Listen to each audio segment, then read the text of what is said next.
Hello everyone, तो स्वागत है आप सब लोगों का रिसोर्स यूपीपीएससी में।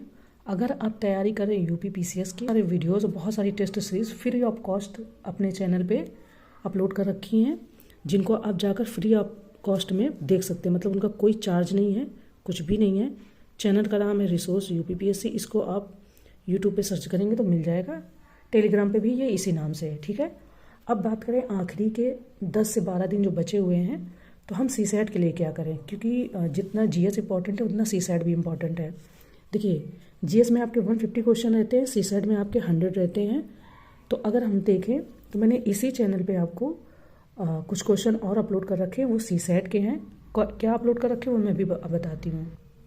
देखिए, 15 दिन में, क्योंकि कोई भी काम एक दिन में खाने का नहीं होता है। जब हम उस पर प्रैक्टिस करते रहते हैं डे बाई डे, तो वो चीज़ें हमारे प्रैक्टिस में आ जाती हैं।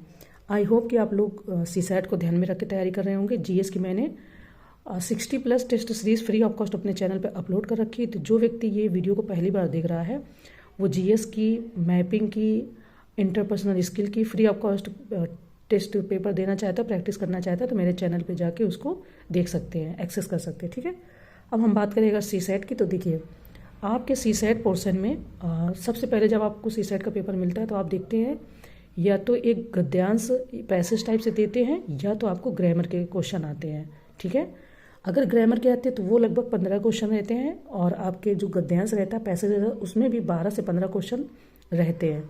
तो हम बात करें तो गद्यांश और जो ग्रामर रहती है बहुत हार्ड नहीं रहती। 1-2 क्वेश्चन को अगर छोड़ दिया जाए तो वो ठीक ठाक मात्रा में एवरेज में रहती है। अगर आपने पिछले लगभग 7 से 8 सालों के पेपरों को देखा होगा, एनालाइज किया होगा, तो ग्रामर ठीक ठाक रहती है। हाँ, कुछ तो तैयारी करनी पड़ेगी। इतना हलवा पेपर नहीं आता कि घर में बैठे हैं, गए, पेपर अटेम्प्ट किया और मतलब अटेम्प्ट करके चले और हमारे मार्क्स आ जाएंगे, ऐसा भी नहीं है। आयोग वाले इतने भी मूर्ख नहीं हैं, वो कुछ तो पेपर ऐसा बनाते हैं, ठीक है। तो देखिए, हमें अटेम्प्ट कितना करना, हमें अपने सी सैट को कैसे निकालना है, क्योंकि जीएस को हम साल भर पढ़ ही रहे हैं, प्रैक्टिस भी कर रहे हैं, सी सैट को भी हमें छोड़ना नहीं है। तो पहले आप जो 12 से 15 अगर आपके पैसेज में क्वेश्चन आ रहे हैं, अगर आप 15 क्वेश्चन अटैम्प्ट करते हैं पैसेज के, इसके बाद में 12 क्वेश्चन आप अटैम्प्ट करिए जो ग्रामर के आते हैं, ठीक है। इसके बाद में आपको 25 से 30, क्योंकि अब ये लगभग 2020 से 21 से हम बात करें तो इंटरपर्सनल स्किल के जो क्वेश्चन आ रहे हैं वो पहले आपके 12 से 18, 10, 12, 18, तो पिछले कुछ सालों से इंटरपर्सनल स्किल के क्वेश्चन आते हैं। जैसे आपको बोलेंगे कि संप्रेषण का क्या रोल होता है, ऊर्ध्वगामी संप्रेषण क्या होता है, अधोगामी संप्रेषण क्या होता है। जब मैंने इन क्वेश्चनों को देखा था आज से 4-5 साल पहले, तो मुझे लगता था कि इसकी कोई बुक आती होगी मार्केट में, या सर लोग कोई कोचिंग में पढ़ाते होंगे, तो ये हम तैयार कर लेंगे। पर इसकी कोई मतलब मैंने देखा नहीं कि कोई पर्सनल बुक आती है। इनको प्रैक्टिस से ही किया जा सकता है, ठीक है। उसकी कुछ लाइनें रहती हैं, उनको आप अच्छे से प्रैक्टिस करोगे तो आपके क्वेश्चन सॉल्व होंगे।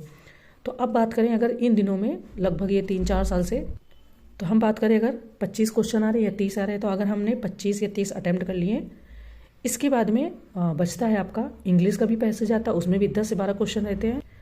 अगर आपने पूरे पैसेज के क्वेश्चन अटैम्प्ट नहीं किए, इंग्लिश की मैं बात कर रही हूँ, जो इंग्लिश नहीं पढ़ते हैं, वैसे तो पढ़नी चाहिए, बट अभी 15 दिन बचे हैं तो अभी हम इंग्लिश पे बात नहीं करेंगे।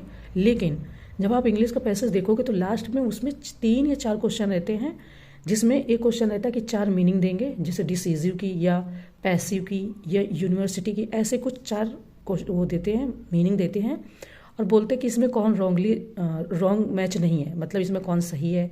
या किसी में कह देंगे कि स्पेलिंग इसमें आपकी मिसप्रिंट है, वो बताइए, गलत है। एक क्वेश्चन वो आता है। एक आता है जैसे वो 4 उसके बराबर के नाम देते, जैसे आपका स्वीट मीन्स प्यारा हो गया, स्वीट मीन्स शुगर या चीनी हो गई, स्वीट और भी कई परिप्रेक्ष्य में बोला जाता है, तो वो ऐसे मैच करने को देते हैं। तो 3 या 4 क्वेश्चन इंग्लिश के मिल जाएंगे, बट ये एक्सेप्शन मान के मैं चल रही हूँ। अटैम्प्ट करते हो तो भी बढ़िया, नहीं अटैम्प्ट करोगे तो भी बढ़िया, ठीक है, उसको छोड़ दो। लेकिन अगर आप पैसेज अटैम्प्ट करते हो इंग्लिश का, तो वेल एंड गुड, 10 नंबर आपको और मिल जाएंगे। इन केस आप इंग्लिश को बिल्कुल टच नहीं कर रहे हो, आपको लग रहा है कि नहीं मेरे क्वेश्चन गलत हो जाएंगे, हम मतलब निगेटिव मार्किंग क्योंकि रहती है, उसको आप स्किप कर दो। रीजनिंग और मैथ्स को मिला के कम से कम आप 10 क्वेश्चन, रीजनिंग के 8 से 9 क्वेश्चन आते हैं, और मैथ्स के भी ऐसे ही आते हैं। अगर आपने इंग्लिश का छोड़ दिया, 10 नंबर आपने मैथ्स और रीजनिंग का मिला के अटैम्प्ट कर लिया, तो आपके टोटल 50 हो गए। हमें वहाँ पे लगभग 40 to 45 जाना होता है। ये मतलब सिक्योर एरिया है। वैसे बोलते हैं कि 33 होने चाहिए, 37, 33 ऐसे, बट ये सब छोड़ दो। हमें सिक्योर में जाना है, जिससे कि हमारे पास कोई संशय न रहे कि नहीं मेरा होगा कि नहीं होगा। अगर आपने 50 अटैम्प्ट किया, इन केस 50 में भी आपके 5 क्वेश्चन गलत होते हैं तो आपके 45 तो यहाँ पर राइट ही हो जाएंगे, ठीक है। एक तो ये तरीका है, आप ऐसे सीसेट को टैकल कर सकते हो। 100 नंबर का पेपर आता है, आपको 100 में 50 से मतलब है 50 को आपने बंद करके आँख छोड़ दिया कि नहीं हमें ये पोर्शन नहीं छूना, इससे हम क्वेश्चन हमारे माइनस मार्किंग में चले जाते हैं, तो 50 आप अटैम्प्ट कर लो। दूसरी बात मैं बात करती हूँ, क्योंकि एक बात याद रखना, इस समय अब प्रैक्टिस का खेल है। अब नई चीज़ बिल्कुल मत टच कीजिएगा, कोई भी सब्जेक्ट हो, अब आप सिर्फ प्रैक्टिस कीजिए, चाहे वो इंटरपर्सनल को। मैं आपको इंटरपर्सनल का क्वेश्चन दिखाती हूँ। मैंने अपने इसी चैनल पे 2023 से लेके 2017 तक के 17 तक के क्वेश्चन को डाल रखा वीडियो के माध्यम से। उसमें आपको मैं दिखा दूँ, इस वाली बुक का आपको ये आई दृष्टि की आती है, ई दृष्टि की बोले तो ये इसका थंबनेल होगा, आपको फ्री ऑफ कॉस्ट, ठीक है। आपको 5 से 6 सालों के फ्री ऑफ कॉस्ट क्वेश्चन मिल जाएंगे। उसमें मैंने विद आंसर और एक्सप्लेनेशन बताया, जाइए उनको प्रैक्टिस कीजिए। दुनियादारी की किसी चीज़ों में मत पड़िए। इस समय अब आपके पास कोई टाइम नहीं बचा है, सिर्फ आप प्रैक्टिस कीजिए, उसको लगाइए, गलती कीजिए, सीखिए, प्रैक्टिस कीजिए, गलती कीजिए, ठीक है। मैंने ये इसलिए आपको हाइलाइटर दिखाया क्वेश्चन, इस तरीके से क्वेश्चन आते हैं। मौखिक संप्रेषण में सबसे महत्वपूर्ण बाधा है, ठीक है, खराब श्रवण। कह रहे हैं कि मौखिक संप्रेषण की प्रभावशीलता वक्ता की योग्यता पर निर्भर करती है, तो इस तरीके के क्वेश्चन आते हैं। मैंने ये क्वेश्चन फ्री ऑफ कॉस्ट अपने चैनल पर डाल रखे हैं।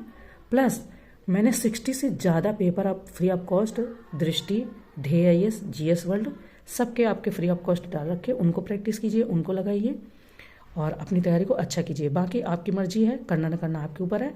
मैं वही रास्ता बता रही हूँ जो रास्ता आपके लिए बेस्ट है, ठीक है। चलिए मिलते हैं दूसरे वीडियो में, तब तक के लिए थैंक यू।